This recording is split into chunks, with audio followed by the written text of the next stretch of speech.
Good afternoon, everyone. My name is Jason Jimenez Vanover. I am your host and moderator from JCI Marketing. Today we are with Supra National Express. Supra National Express is an asset based 3PL situated in the heart of Southern California and very near to the ports of Los Angeles and Long Beach. On the webinar today, we have Logan Moore, the national forwarding leader at Supranational Express, and Humberto Linares, Director of Business Development at Supranational Express. Logan and Humberto, can you both kind of introduce yourself and let us know your roles and how you are anticipating the future of electrification to impact logistics in the area? I have the pleasure to work with uh, our team here at Supra to help customers get freight to and from LA Long Beach ports, as well as other ports like Oakland and Houston. And we anticipate that things are going to be electrified in the near future. An electric future in logistics. It sounds fantastic. Logan, what about you? What's your Well, so we're at Super. We're trying to stay ahead of the curve. I've got quite a bit of experience in transportation from the forwarding side, the drayage side, the trucking side, the air freight side, import, export, and what we're seeing now is, uh, with the enforcement of the electric vehicle requirements that are coming up. Um, Officially now, they're already started. They haven't been fully implemented, but they have been fully started. You are no longer allowed to, uh, I guess the word is um, register, but you can register some vehicles, but right? it's not really, um, and it hasn't been established whether or not it's going to be pulled. If you registered after the first of this year, whether or not they're going to pull your registration for the ports or not. They say they are letting some in, but we're ahead of the curve on that too. So it's a good place to be. Definitely. I've seen a lot in recent months of potential challenges to some of the regulations in areas like Illinois, Michigan, where they're concerned with importers that are bringing freight across intermodal with import plans for Port of Los Angeles, Port of Long Beach, and just being kind of concerned with what that means for that crucial first mile in logistics. So what's going on with those emissions regulations, Logan? Are they anticipated to continue growing more severe, or what's really kind of allowing some in and some out mean? Well, they're really not doing it. What they're saying is that the deadline was the uh, 31st of December of 2023. And after that, you're not allowed to register them. But there are things that are going on in the court system and with, um, uh, there's just different interpretations. There's potentials of trying to stop the bill. There's potentials for trying to figure out why it is strictly applying to the drayage companies so much. And so there's still a lot to go on, but in 2030 they're not going to be playing around too much after that, and they've already got in place um, smog checks that are going to increase from annual to semi-annual to quarterly. So even if you are going to run a diesel truck, then you're going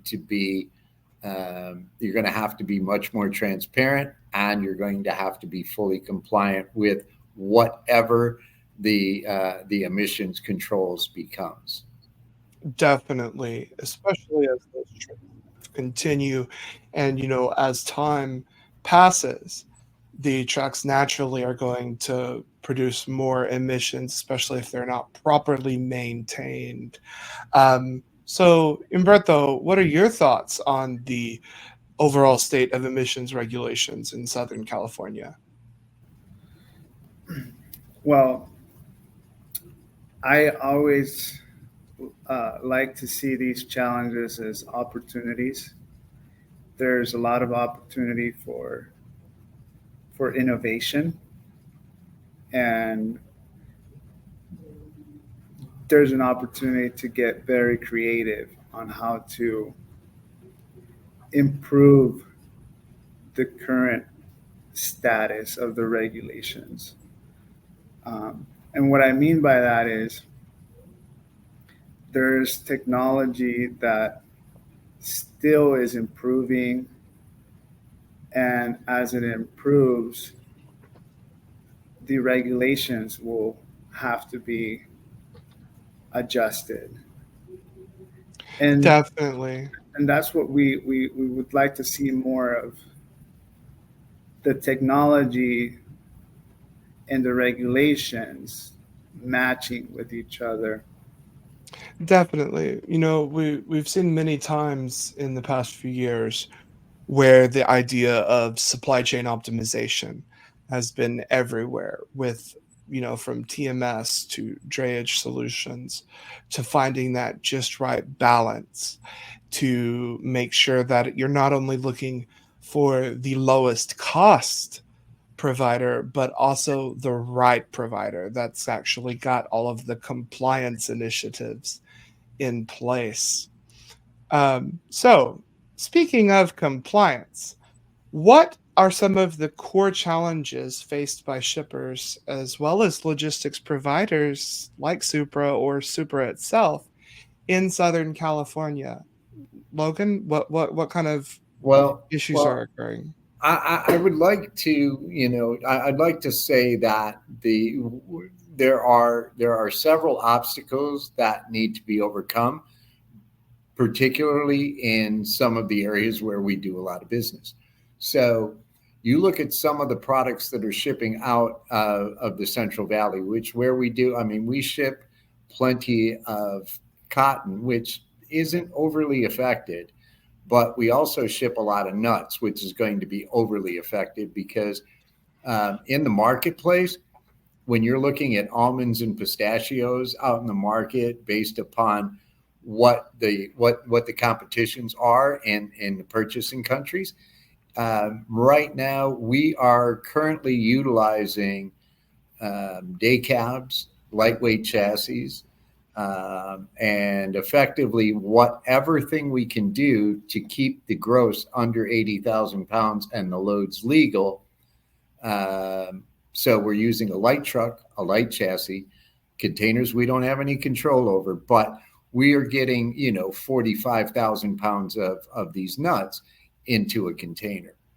When you look at what's going to happen with the current state, not the future state, but the current state, you're looking at, instead of a 14,000 pound day cab or a 16,000 pound day cab, you're looking at a minimal weight of 21,000. That's the lightest electric vehicle.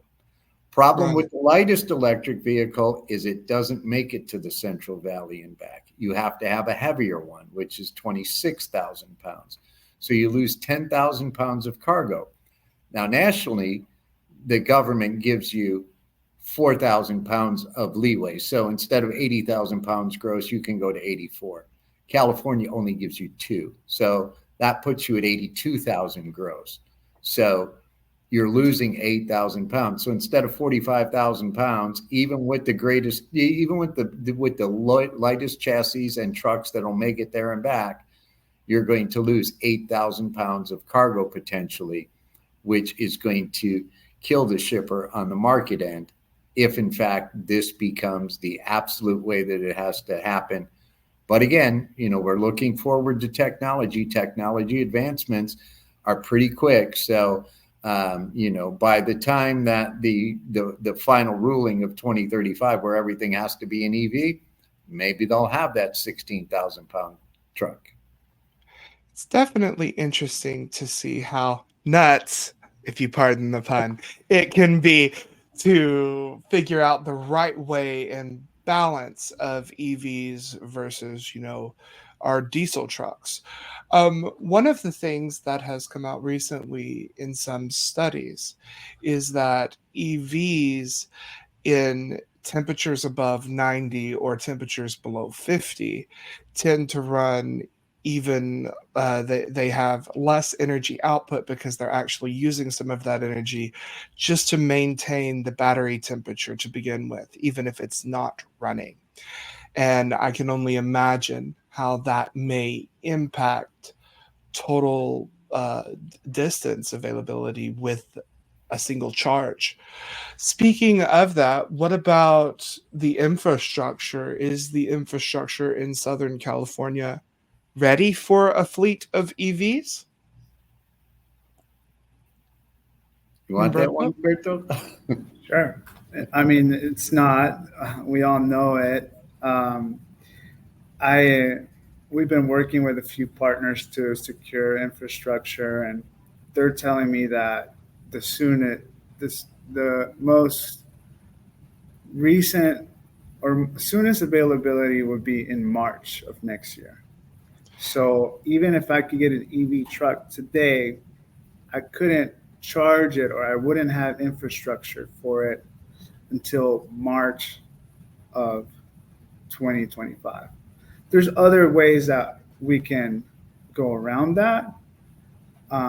There's other charging Right. sources that we could uh, plug into, but that just tells you how tight infrastructure is.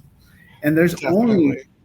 277 EVs registered in Port of LA Long Beach, and we don't have enough charging for those currently. Okay. So, this is something that actually happened in June.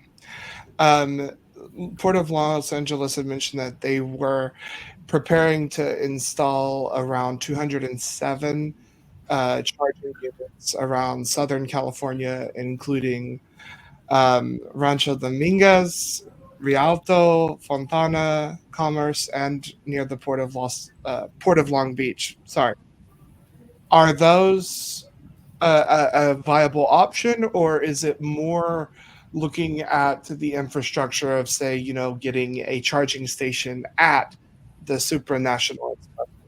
What's going on there? Yeah, well, that's definitely an option, and there will be opportunity to use those sites as a relay point for a truck that is out doing a delivery, but that truck has to come home and Right. that truck has to charge overnight. So Supra needs to secure its own charging station or its own charger, and that's where we could relay with these port facilities, but we would need to work with SoCal Edison to get charging on our site or tag along with one of our partner sites. What about the potential issue of where is the energy coming from?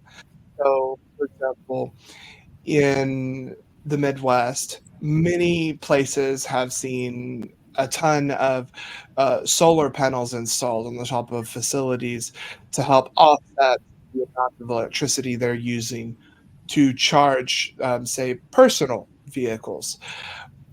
Is that something that's kind of in the roadmap when Supra zooms out and looks at the future of electrification, or what's that looking Yes, we have the intention to use solar, uh, and especially on the sites that we're working to build and uh, for our trucks.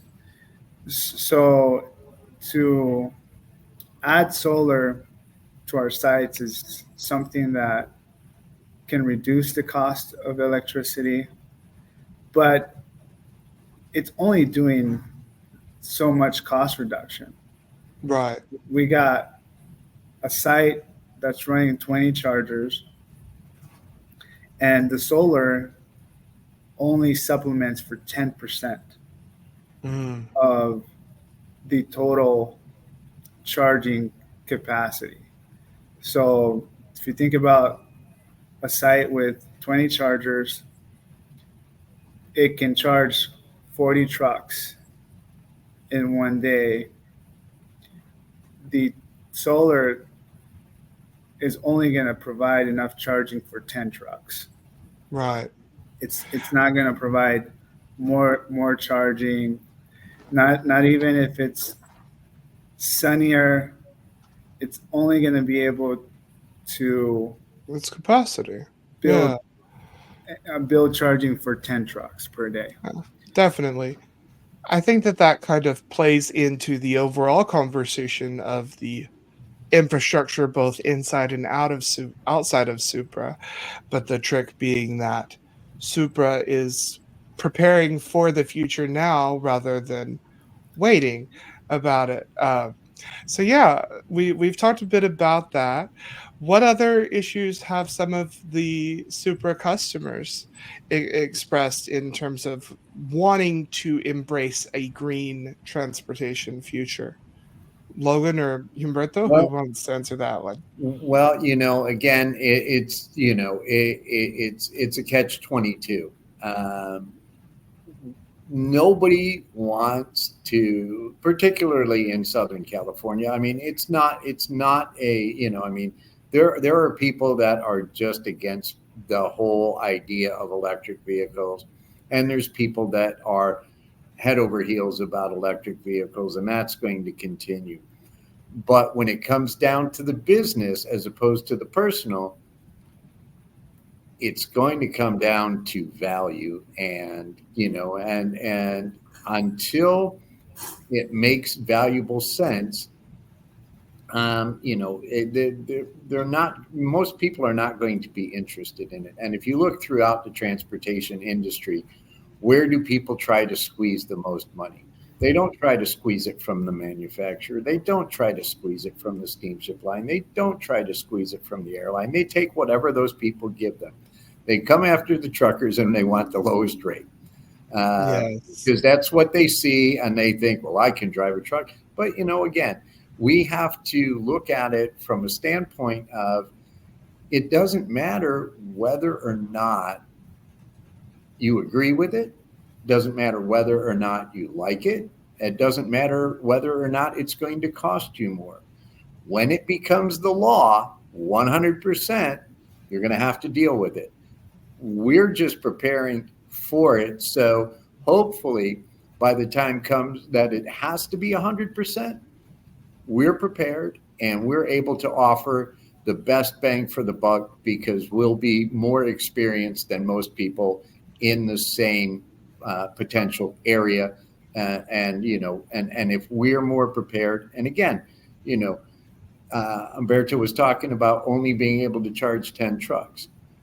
But you talk to some of the solar people and some of the battery people, and they think that within the next 3 to 4 years, they'll be able to store enough to charge 40 trucks. But that's what they think. And then you have the next point is, what if the trucks are better? Now you have this, and the trucks are better. The battery storage is better. The solar panels are better able to create power because of the infrastructure. And now we could only do 10 trucks, and now we can do 200 with the same exact equipment that charges 10 now. But again, we don't know. And so we're constantly exploring that. definitely. I can really see the need to be ready and consider all possible options alive and well at Supra National Express.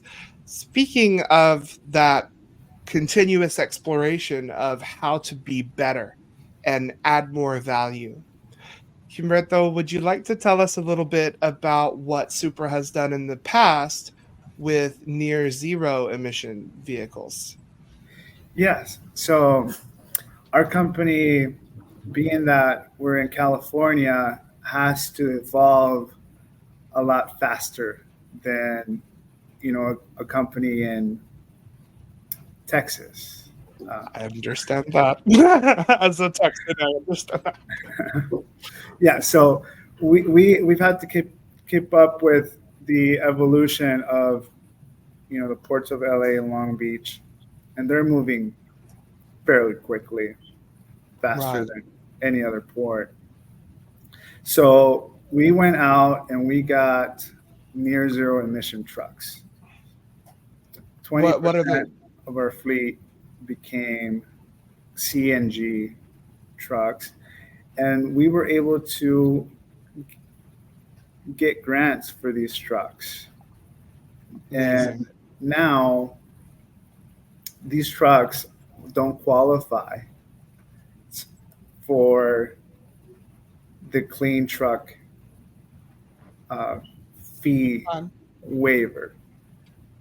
Why So not? it goes into, we're moving as fast as we can, but it's not fast enough.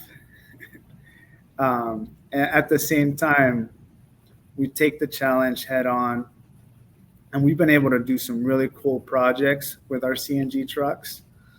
We had a Santa Barbara landfill that required CNG trucks. It was a mandate that they use a CNG a provider, and we were able to do that project with our CNG trucks. And we've been learning along the way how much emissions we're able to reduce with these CNG trucks, which now we're seeing a 75% reduction compared to a diesel truck. Okay. Well, I mean that's interesting to see, you know, that y'all were kind of ahead of that trend. You were actually kind of future ready, and now we're in that same kind of position with the EVs. Because I remember, the times when CNG trucks were almost near sorcery when they first came out. So it's really exciting to see that evolution and being future ready. So just kind of take us home for a minute. Like what are the real benefits of partnering with Supra, in your own words, aside from being future ready? Just kind of give me your spiel, if you will. Well, I think what we have here at Supra is a turnkey solution where we can provide EV equipment to any shipper that wants to reduce their carbon footprint. Awesome. And Awesome. we stand by that, and we've prepared to be able to provide those solutions. Is that a So dedicated solution, or what are y'all planning on around that? could be dedicated. We've talked about dedicated with a few shippers now that are Okay. impacted by the warehouse indirect source rule and advanced clean fleet. So dedicated model is a method or a way that we can introduce EVs to a shipper or a customer. Right. And if I might add, so most people are not all that familiar with a lot of these different carb and wear and other types of regulations that are being implemented, which seems like on a daily basis out here. Yes. But what happens is, you look at certain things, and all of a sudden, you're deemed to have a 110,000 square foot warehouse, and you were supposed to come into the wares program, 4 years ago. But no, it got pushed back. But then it got pushed back up. Then it got pushed back. So when do you actually enter into the wares program? And how do you, so you've got every single diesel truck that comes in, every propane forklift that you're operating, all of these things go against you, and you need to come up with points to remove part of that so that you don't get fined. And if you look at the wear point schedule, it can get quite expensive. But if you get an EV that you say, okay, you know what, this is a dedicated solution. Supra is going to provide me with a truck, a driver, insurance, everything. They're going to cover everything. They're going to charge me a monthly fee, but that's going to knock out your wear points for like 3-4 years, just one or 2 months of utilizing that service. Problem is that if we go into a dedicated service, you can't just do it for a couple of months. We can't, and again, Right.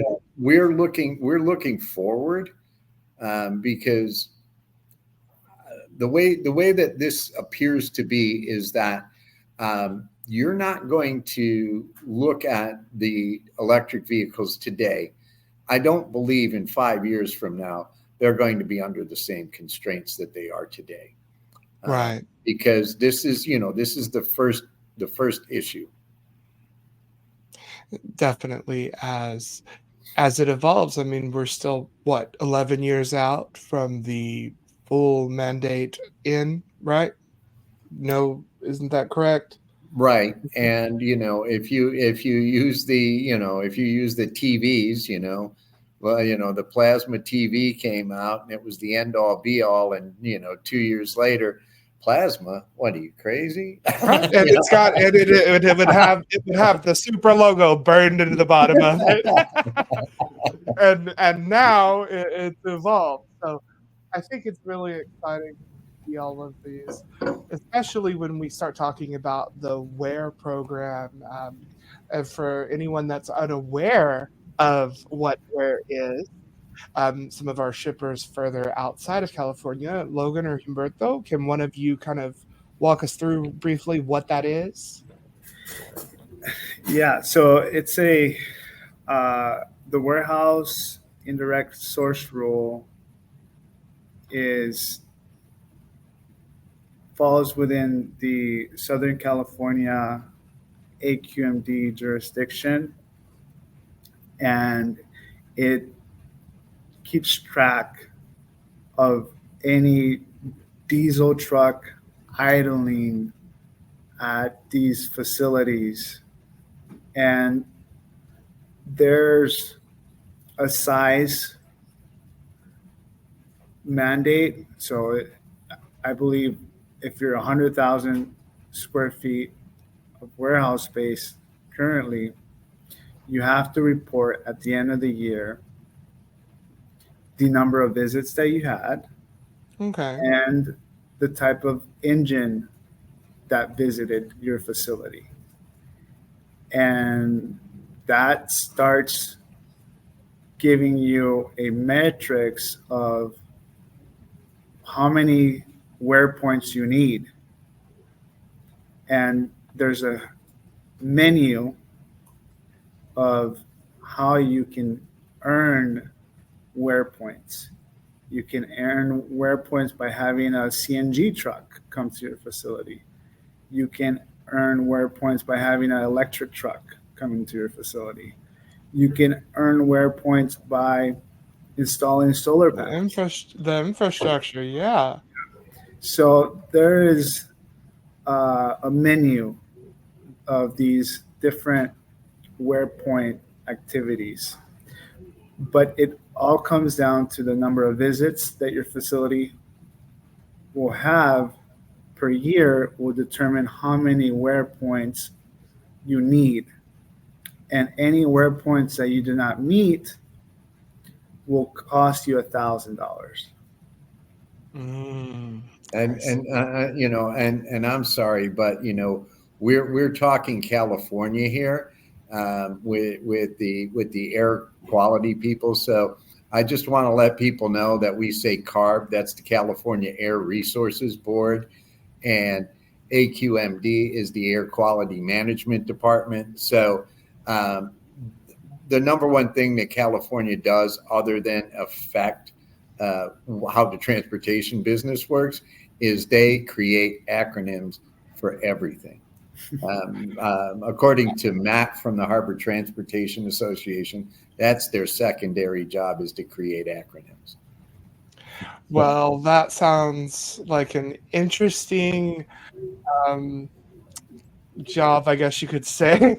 I know that I've seen many times in my own stuff. I think that I would get along well with them because I tend to abbreviate Supernational Express with SNE because it always just seems faster to me. So I could definitely see that. And I'm sure that Supra has a lot of different acronyms that y'all have had to learn over the years as this has all evolved. So tell us just last bit, are y'all going to be at any trade shows or conferences where potential visitors to this webinar could meet with you, Logan, or you, Humberto? Well, I go to the Harbor Transport Association meetings all the time to see, to sit around with other people from the industry to find out, it's like they may have found something that we haven't found, or, we haven't located, or we haven't looked into a certain avenue. And it's just a good place to gather information. You can register. It's pretty cheap. Even for non-members, it's like $20 or something like that. So, Oh, awesome. and Awesome. there's always a speaker there that will give you some input into what's happening, either in the legal portion of these regulations, B, the advancements in the regulations, C, any changes to the rules in the regulations, and D, a compilation of all of the above. It kind of just depends on the day. Definitely. What about you, Humberto? Are you going to be at any conferences? Yeah, you can catch me at IANA Expo. We're going to be there from September 9th to 11th. What the purpose of our uh, booth, because we have a booth there this year, we're Awesome. going to be debuting our yard management system. It's a Fantastic. it's a proprietary software that we created for our own yards, and now it's to a point where we could have other yard owners benefit from this software. So Fantastic. hope to catch some of y'all there. I'd love to share a demo of how we optimize yard management and how we can create a community that shares resources. I love that. And in logistics, it very much does align with the EOS methodology's ideal of together we grow. So I love that idea and that you've taken the technology that was built to support Supra and are preparing to release it to help other people and achieve growth together. And I think that's really what the whole conversation is about. The world is advancing and we have to be in it together. So, thank you all for your time today. Just a reminder, if you have any questions or if you want a quick rundown of all of the 15, 16 acronyms that we discussed in this call today, just drop it in the comments below. And Logan, Humberto, or Will from Supra will be sure to reach out to you and respond to those comments. In the meantime, to get started, you can reach out at rfp at snecorp.com or by phone at 424-267-1155. Thanks, and I hope you all have a great afternoon. Thank you, Jason. Thanks, Jason.